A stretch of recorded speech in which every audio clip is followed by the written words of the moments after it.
পুরুলিয়ার কথা যখন আমাদের মাথায় আসে তখন আমরা কি ভাবি? নিশ্চয়ই ছৌ নাচ, কাড়া লড়াই। না বন্ধুরা, ছৌ নাচ, কাড়া লড়াই ছাড়াও পুরুলিয়ায় আরও অনেক কিছু আছে যেগুলো মানুষকে খুব আকর্ষিত করে। পুরুলিয়াতে রয়েছে অযোধ্যা পাহাড়, যেখানে বাইক থেকে শুরু করে বাসে পর্যন্ত আপনি যেতে পারেন। অযোধ্যা পাহাড়ে রয়েছে ছোট্ট ছোট্ট গ্রাম যেখানে মানুষ বসবাস করে। পাহাড় উপরে রয়েছে মন্দির, চা বাগান, সীতাকুঞ্জ। পুরুলিয়াকে এক কথায় বলা যেতেই পারে যে সুন্দরী পুরুলিয়া, যার রূপ দেখে আপনি মুগ্ধ হয়ে যাবে।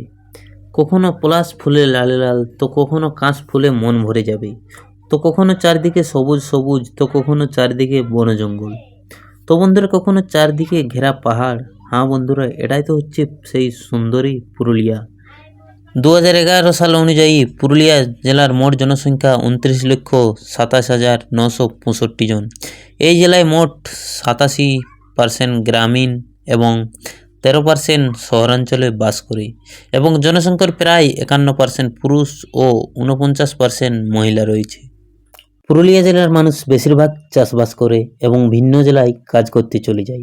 পুরুলিয়ায় কাজের যদি বলা হয় তো কাজ নেই বললেই চলে। তো বন্ধুরা, পুরুলিয়া সম্পর্কে যদি আপনাদের কিছু জানার থাকে তো অবশ্যই কমেন্টের নিচে লিখবেন। আমি পুরুলিয়া সম্পর্কে আপনাদেরকে যতটা জানকারি হবে আমি নিশ্চয়ই দেব।